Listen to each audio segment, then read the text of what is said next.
이 시간 우리에게 주시는 하나님의 말씀은 요한복음 12장 24절에서 25절까지 말씀입니다.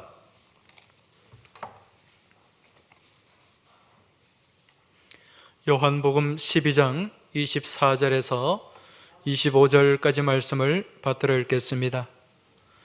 내가 진실로 진실로 너희에게 이르노니 한 알의 밀이 땅에 떨어져 죽지 아니하면 한 알 그대로 있고 죽으면 많은 열매를 맺느니라. 자기의 생명을 사랑하는 자는 잃어버릴 것이요 이 세상에서 자기의 생명을 미워하는 자는 영생하도록 보전하리라. 아멘. 지난달 2월 24일은 러시아가 이 우크라이나 땅을 침공한 지 딱 1년째 되는 날이었습니다. 1년 전에 이 러시아가 대군을 이끌고 또 탱크를 앞세워서 이 우크라이나를 침공했을 때만 해도 많은 군사 전문가들은 이 전쟁이 짧으면 3일, 길어도 일주일이나 열흘 안에 이 전쟁이 끝날 것으로 생각을 했습니다. 왜 그런고 하니 이 두 나라의 전력 차이가 너무도 컸기 때문이죠. 그런데 막상 전쟁이 시작되고 나니까 어떤 일이 일어났습니까?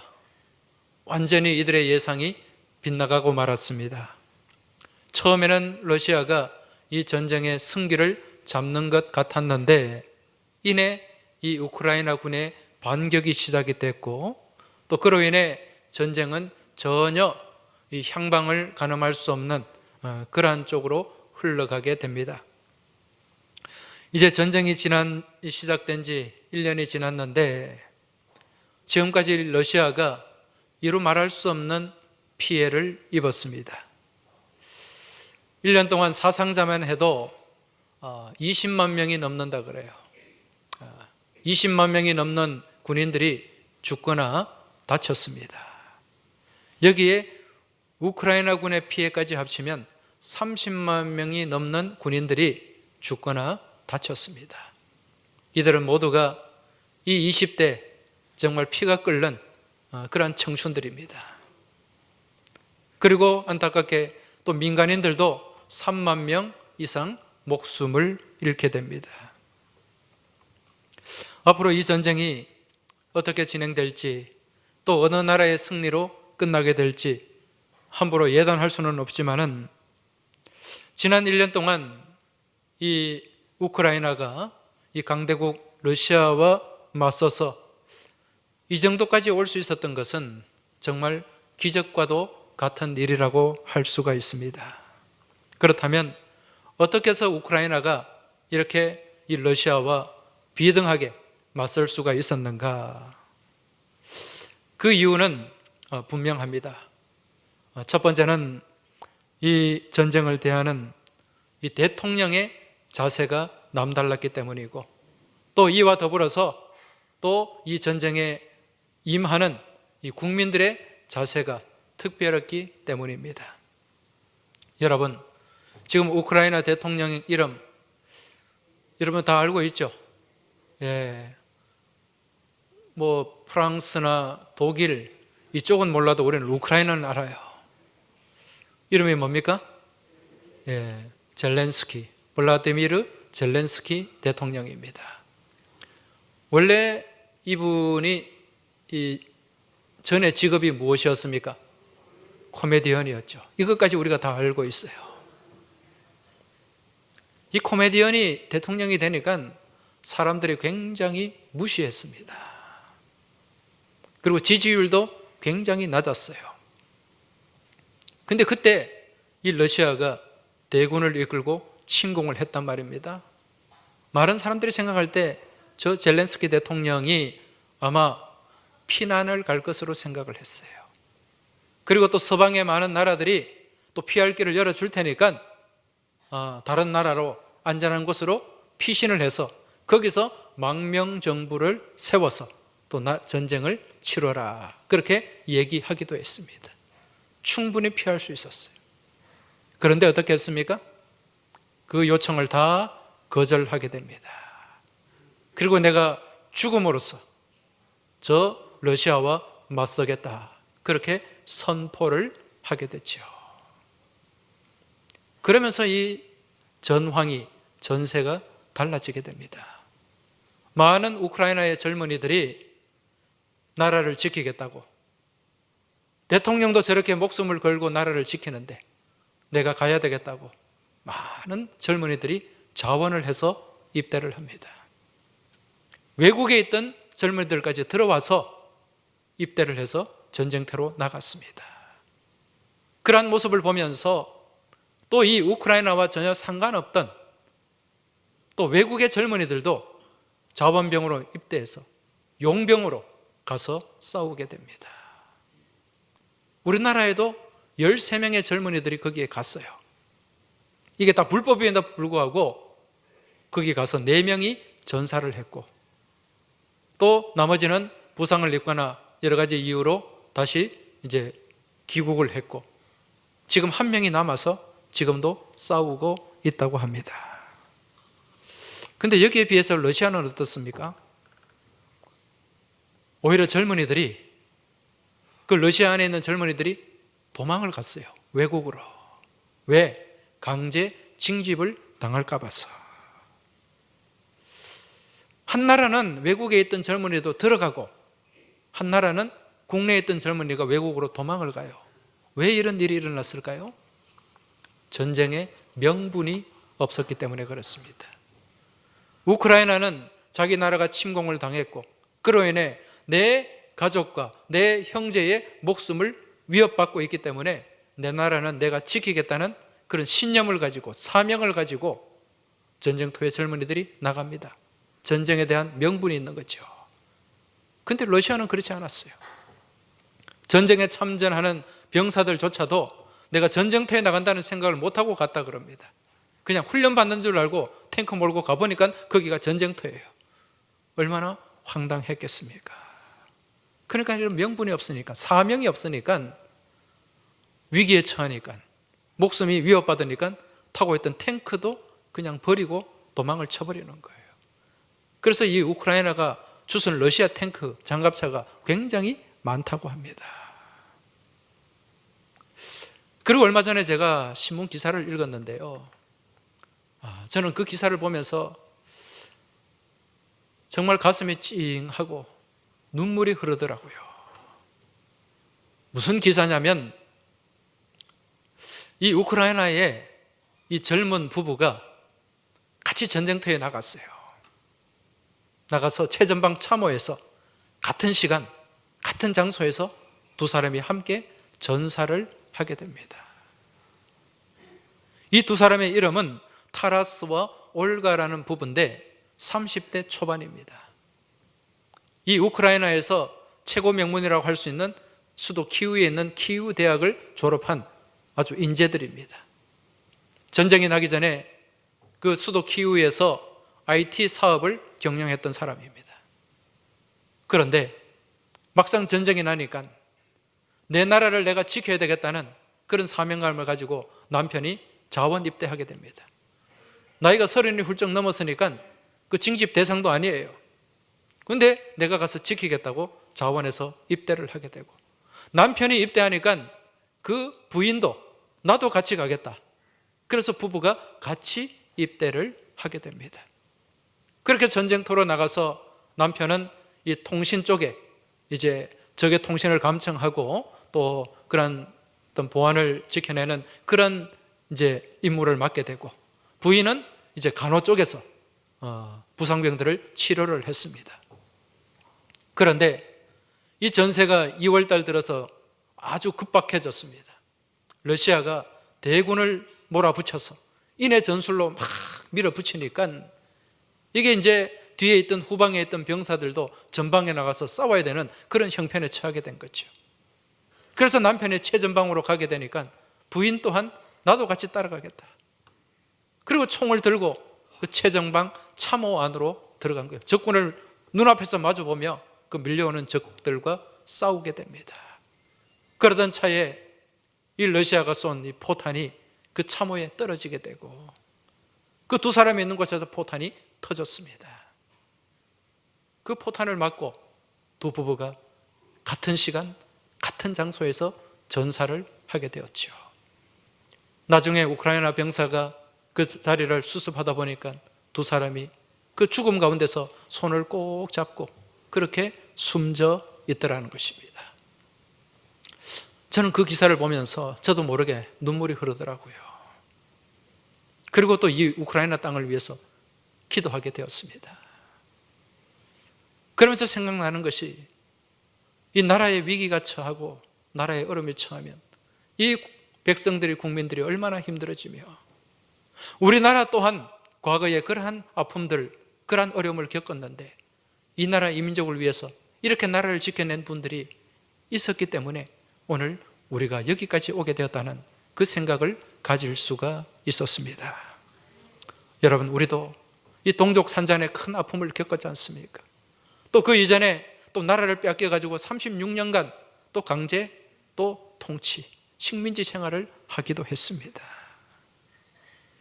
그런데 지금 우리가 그러한 어려움과 고난을 딛고 지금 우리나라가 여기까지 오게 된 것은 세계 열강들과 어깨를 나란히 하게 된 것은 정말 그러한 위기의 현장에서 그러한 고난의 현장에서 그러한 전쟁터에서 목숨을 초계와 같이 버리고 나라 민족을 위해서 정말 다 바치고 그렇게 애국했던 우리 애국 선열들이 있었기 때문에 오늘 이 나라가 여기까지 오게 된 줄 믿습니다.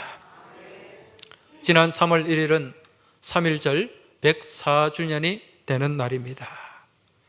여러분, 일제강점기 때 우리 선조들이 독립을 위해서 얼마나 헌신을 했습니까? 얼마나 희생을 했습니까? 그런데 그러한 헌신과 희생의 자리 그 중심에 누가 있었는가? 예수 믿는 사람들이 있었다는 거죠. 이거 우리가 너무도 잘 아는 사실이고 또 잊어버리면 안 되는 사실이고 또 우리 자녀들에게 알리고 가르치고 교육해야 될 사실입니다. 그런데요, 저는 이 타라스와 올가 이 부부를 보면서 우리 역사 가운데도 이처럼 부부가 같이 나라와 민족을 위해서 헌신하고 목숨을 바친 분들이 있지 않을까 그런 생각이 들더라고요. 그래서 한번 이 역사 자료를 좀 찾아봤습니다. 찾아봤더니 지난 2011년 11월에 정부가 조사를 했어요. 어떤 조사를 했는가? 일제강점기 동안에 독립운동에 투신하고 헌신한 많은 독립운동가들 중에 부부가 같이 독립운동에 참여했던 분들이 많이 계시더라는 것입니다. 부부가 같이. 그래서 그 독립운동을 위해서 헌신하고 희생하고 심지어는 목숨을 바친 분들이 많이 계셨습니다. 그분들 모두 합하니까 69분이 파악이 됐어요. 근데 그 69분의 명단이 쭉 있는데 제가 그 명단을 보니까 눈에 아주 익숙한 분들이 많이 있는 거예요. 이혜련, 안창호. 여러분, 안창호 선생 우리가 너무도 잘 알잖아요. 도산 안창호 어떤 분입니까? 신실하게 예수를 믿는 분입니다. 박자해, 신채호. 우리 단재 신채호 선생 잘 알지 않습니까? 신실한 크리스찬입니다. 김순애, 김규식. 여러분, 김규식 선생 우리가 잘 알잖아요. 아주 독실한 기독교인입니다. 이분들뿐만 아니라 이연숙, 이회영, 최선아, 양우조, 민영주, 김준엽 이런 분들 제가 다 찾아보니까 다 예수 믿는 사람들이에요. 제 눈에 띄는 분들만 이 정도였다는 거죠. 이처럼 많은 기독교인들이 독립을 위해 헌신했고 또 기독교인 부부가 독립을 위해 목숨까지 내어 놓았다는 거죠. 여러분, 지난 3월 1일 1919년 3월 1일 날 전국적으로 만세운동이 있었지 않습니까? 그 만세운동의 중심에 누가 있었습니까? 우리는 너무도 잘 알고 있죠. 누가 있었습니까? 예수 믿는 사람들이 있었어요. 유관순 열사가 누굽니까? 그리고 그 만세운동 가운데 33인, 민족 지도자 33인 가운데 16분이 예수 믿는 사람들이었어요. 놀랍지 않습니까? 그 당시에 조선 총독부에서 기록한 공식 기록을 찾아봤더니 3.1 만세운동에 참여한 사람이 모두 106만 명이었습니다. 106만 명이 만세운동에 직접 나간 거예요. 거기서 돌아가신 분이 7,509분입니다. 그리고 구속된 사람이 4만 7천 명이에요. 4만 7천 명. 그런데요, 이 중심에 누가 있었단 말입니까? 예수 믿는 사람, 한국 교회가 있었어요. 이 3.1 운동으로 인해서 파괴되고 불태워진 교회가 60개가 넘었습니다. 그리고 이 만세운동을 하다가 피살된 교인이 480명, 체포된 목사, 장로, 전도사가 340명, 체포된 신자들이, 성도들이 3,800명, 그리고 만세운동을 했다고 붙잡혀가서 매를 맞은, 태형을 당한 사람들이 2,160명, 그리고 감옥에 갇힌 사람들이 1,640명. 다 이 인원들이 예수 믿는 사람들이에요. 그래서 투옥되고 그렇게 고초를 당한 사람들 22%가 넘는 분들이 다 크리스찬들이고 신실한 기독교인이었다는 거죠. 그 당시에 우리 예수 믿는 사람 인구, 우리나라 그 당시에 1919년 당시에 이 크리스찬 비율이 몇 퍼센트였을까요? 1%밖에 되지 않았어요. 1에서 1.3%. 100명 중에 1명에서 1.3명. 1명 내외가 예수 믿던 시절이에요. 그런데 이처럼 많은 분들이 독립운동에, 만세운동에 그렇게 헌신을 했고 투신을 했고 그렇게 고초를 당하고 목숨까지 그렇게 내어 놓았다는 거지요. 여러분, 이러한 희생이 있었기에 오늘날 대한민국이 있게 된 줄 믿습니다. 이 역사적인 사실을 우리는 한시라도 놓쳐서는 안 돼요. 오늘 우리 시온 찬양대 찬양에 은혜를 많이 받았는데 누가 보호하사? 하나님이 보호하사 우리가 여기까지 오게 된 줄 믿습니다. 지금 우리나라 경제력이 세계 10위예요. 그처럼 못 살고 가난하던 나라가 세계 10등 경제 강국이 되었고 군사력은요 세계 6등이에요. 여러분, 이게 다 하나님의 은혜요, 하나님의 축복인 줄 믿습니다. 무엇으로 인해서? 나라와 민족을 위해 몸 바쳐 희생하고 그렇게 피를 뿌리고 흘린 우리 기독교인 호국 선열들이 있기 때문에 그랬다는 것입니다. 오늘 본문 요한복음 12장 24절 25절 말씀을 보면 이런 내용이 나옵니다. 이 말씀 우리 다 같이 한번 읽어볼까요?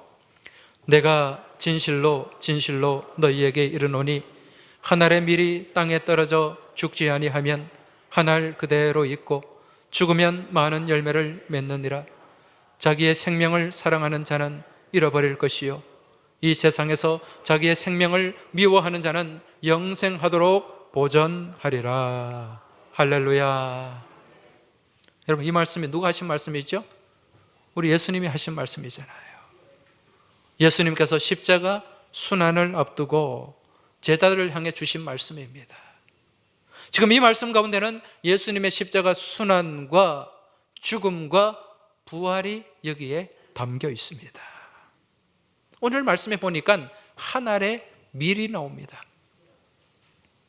여러분, 한 알의 밀 한 톨, 이 쌀 한 톨, 정말 보잘것없습니다.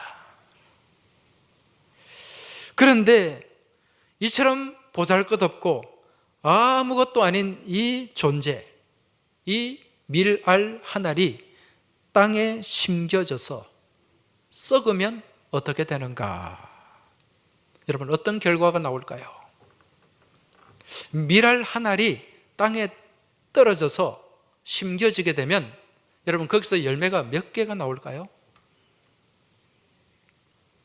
여러분, 이 밀알 한 알이 딱 심겨지면은요, 거기서 줄기가 한 8개에서 10개 정도 나온다 그래요. 그렇게 나온 줄기에 이 밀알이 몇 개가 맺히는가? 한 40개 정도 맺힙니다. 그 10개라고 치면 40개 열리면은 밀알 하나니 떨어져서 몇 개가 열리는 거예요? 열매가? 400개. 밀은 이 정도고요. 쌀은 더 심합니다. 쌀은 한 알이 떨어지니까 이게 1000개에서 1200개가 열려요. 놀랍지 않습니까? 어떻게 이런 일이 일어날 수가 있습니까? 이 밀알 한 알 가운데 이처럼 많은 열매를 맺을 수 있는 것은 이 한 톨의 밀알이 무엇을 품고 있기 때문에? 생명을 품고 있기 때문에 그런 거예요. 생명의 능력이 나타나는데 무엇을 통해서? 밀알 한 알이 땅에 떨어져서 죽음을 통해서, 썩어짐을 통해서. 여러분, 이 밀알이 심겨져서 땅에 떨어져 죽지 않으면 아무런 결과가 없어요. 아무런 열매가 없습니다. 그런데 죽으면 어떻습니까? 100배, 200배, 300배, 400배의 열매를 거두게 된다는 거죠. 생명의 열매를 거두게 되는 거예요. 여러분, 요즘 기후변화로 인해서 저기 북극과 또 알프스에 이 빙하가 많이 녹아내린다고 합니다. 얼마 전에 신문을 보니까요, 이 알프스에 있는 빙하가 지금 많이 녹아내린대요. 그러면서 거기에 이 빙하 속에 갇혀있던 여러 가지 유물들이 발견이 됩니다. 2500년 전에 만들어진 나무 조각과 또 사람들이 신었던 그런 신발이 또 얼마 전에 발견이 됐다 그래요. 그리고 또 하나 발견된 것은 과거 16세기에 사용했던 여러 가지 무기와 또 여러 가지 유물들이 발견되었는데 거기서 항아리 하나가 발견이 됩니다. 그 항아리 안에 무엇이 있는가 봤더니 거기에 종자가 있는 거예요. 씨앗이 있는 거예요.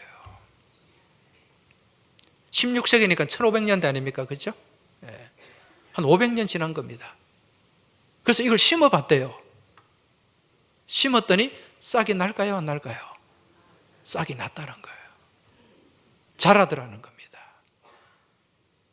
열매가 맺히는 거예요. 놀랍습니다. 여러분, 이게 생명의 능력이에요. 그런데 이게 항아리 안에 가만히 있으니까 이게 어떻습니까? 죽지 않으니까 100년, 200년, 300년, 400년이 되어도 아무런 변화가 없는 거예요. 한 알 그대로 있는 거예요. 씨앗 그대로 있는 거예요. 생명의 능력이 나타나지 않는다는 것입니다. 그런데 땅에 심겨져서 죽으니까 그 순간에 생명의 싹을 틔우고 열매를 맺게 되는 거죠. 여러분, 이건 우리 믿음의 삶도 마찬가지입니다. 여러분, 믿음의 삶이 무엇입니까? 우리가 믿음 생활을 한다는 것은 내가 죽는 거예요. 내가 죽는 겁니다. 요한복음 11장에 보면 예수님의 제자 도마가 우리도 주와 함께 죽으러 가자 그렇게 외칩니다. 지금 이 말씀은 예수님께서 죽은 나사로에게 가실 때 이 도마가 외친 말인데, 가만히 본문의 상황을 보면 도마가 자기도 모르게 막 그렇게 말한 것 같아요. 그런데 사실 이 말 가운데는 이 기독교 신앙의 핵심이 담겨 있고 기독교 신앙의 정도가 여기에 담겨 있습니다. 왜 그런가? 앞서 말씀드린 것처럼 기독교 신앙은 죽는 것이기 때문에 그렇습니다. 누가 죽는 거예요? 내가 죽는 거예요. 하늘의 밀알처럼 내가 죽어야 돼요. 내가 썩어야 됩니다. 그러면 그 가운데서 무엇이 나타난다? 생명의 능력이 나타나게 된다는 것입니다. 내가 죽고 내 안에 누가 살아나야 돼요? 예수가 살아야 됩니다. 예수가. 우리 자꾸 죽자 그러니까 자기가 죽어야 되는데 자꾸 옆에 네가 죽어라, 네가 죽어야 된다. 여러분, 옛날에 공자가 죽어야 나라가 산다 그랬죠? 공자가 죽어야 되는 게 아니에요. 내가 죽어야 나라가 삽니다. 여러분, 내가 죽어야 내 가정이 사는 줄 믿으시기 바랍니다. 여러분, 가정 불화가 왜 생깁니까? 다툼이 왜 생깁니까? 둘 다 안 죽어서 그래요. 서로 살아서 그래요. 예, 혈기가 살아있고 성깔이 살아있고 살아있어가지고 그런 거죠.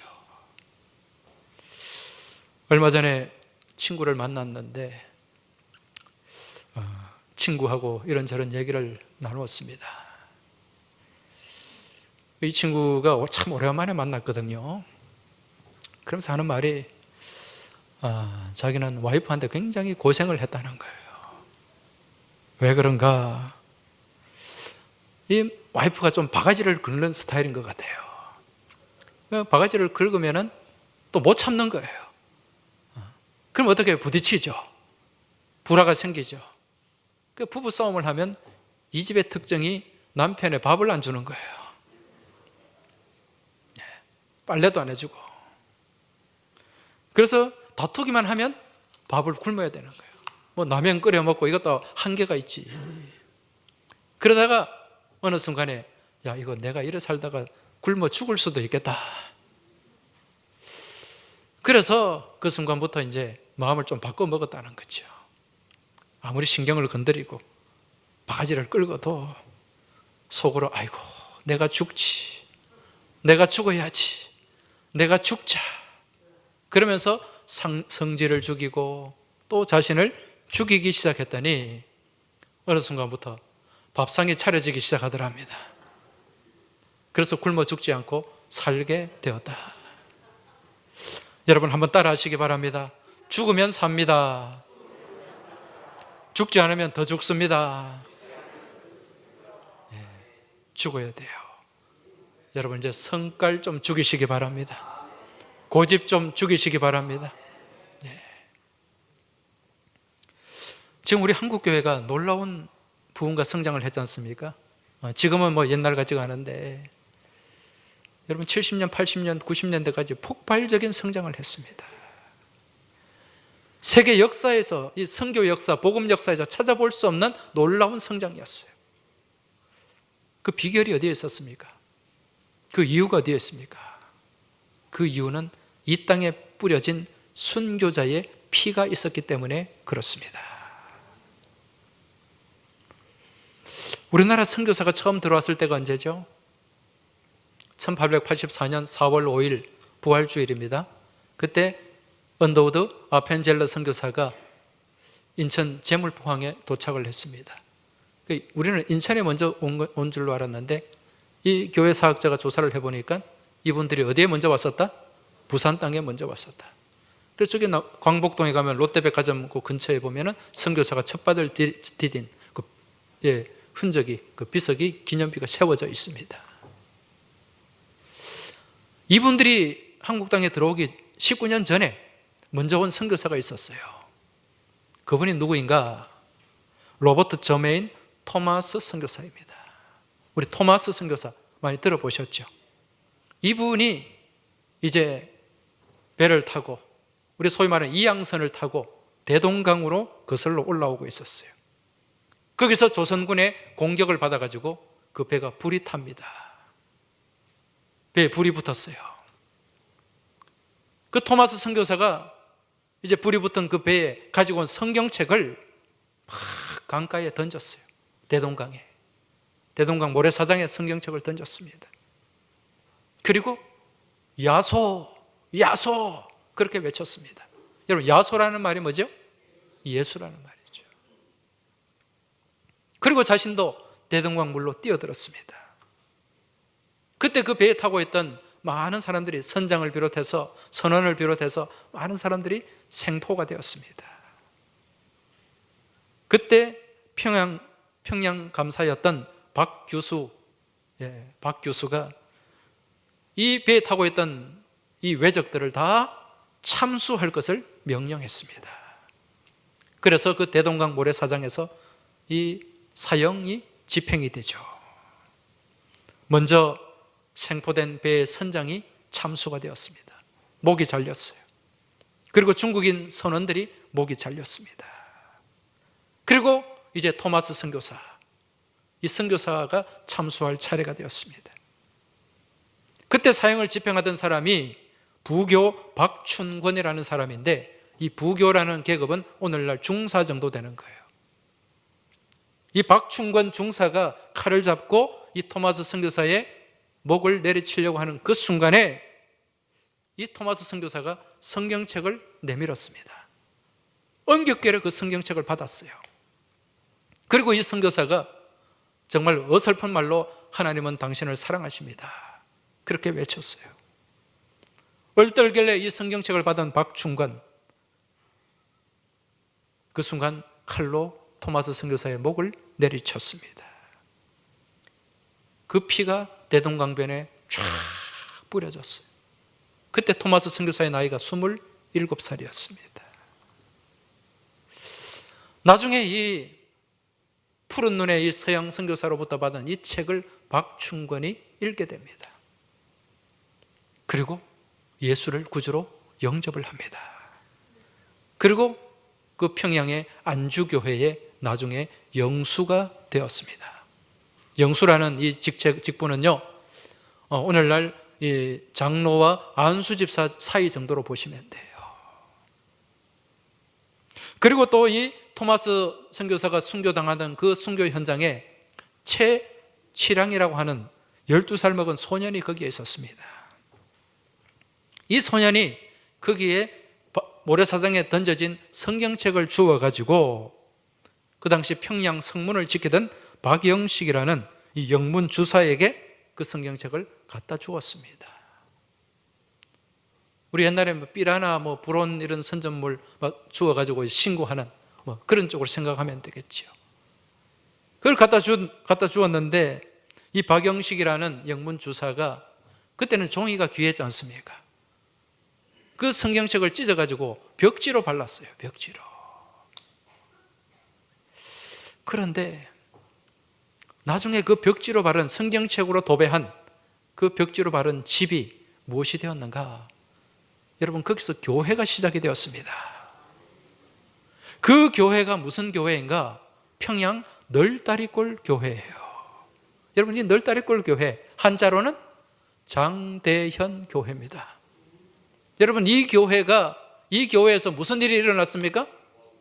1907년 평양 대부흥의 불길이 여기서 타올랐지 않습니까? 여러분, 하나님의 섭리는 놀라운 겁니다. 여러분, 이런 일들이 일어나는 거예요.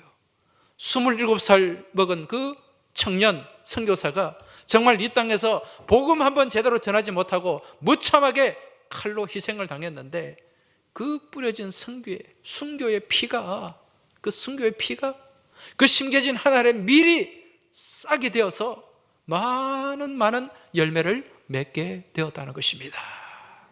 할렐루야. 여러분, 우리 부산 지역, 이 경상도 지역이 전국에서 복음화율이 제일 낮은 건 아시죠? 네.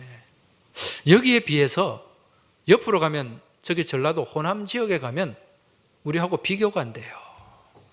거기는요, 순천, 신안, 이쪽으로 영암, 또 어딥니까? 저기 그 영광, 굴비 있는데, 그쪽으로 가면 복음화율이 25%에서 많게는 35%까지 돼요. 특히 신안은 35%가 넘습니다. 우리 부산, 경남은 10%도 안 돼요. 그리고 그 신안에 가면 정도라는 섬이 있습니다. 거기에는 크리스찬 비율이 90%가 넘어요. 어떻게 이런 일이 일어날 수 있었는가? 여러분, 그곳에는, 그 호남 지역에는 무엇이 흐르는가? 순교의 피가 흐르는 땅입니다. 지금도 예전에 우리 교우들 같이 순교지 그 탐방을 했지 않습니까? 그 야월교회, 또 염산교회, 또 진리교회, 여러분, 이런 교회에서 40명, 50명이 예수 믿는다는 이유로 그렇게 순교의 피를 흘렸습니다. 그 순교의 피가 흐르는 곳에 여러분, 복음의 씨앗이 심겨지게 되고 지금 싹이 자라는 줄로 믿으시기 바랍니다. 특히 신안 정도는 90%가 넘는다고 그랬죠. 그게 누구의 피가 흐릅니까? 순교자 문중경 전도사님의 피가 흐르는 거예요. 하늘의 밀이 심겨져서 그 희생을 통하여 놀라운 생명의 열매를 지금 맺고 있다는 것입니다. 오늘 말씀의 제목이 뭐죠? 예, 생즉사 사즉생. 그 주보 봐야 됩니까? 오자마자 좀 제목도 좀 확인하고 본문도 한번 읽어보고 묵상하고 그렇게 예배를 드리시기 바랍니다. 네, 생즉사 사즉생 무슨 뜻이죠? 살고자 하면 죽고 죽고자 하면 산다. 이 말이 어디에 나옵니까? 성경책에 나오지. 오늘 읽었잖아요.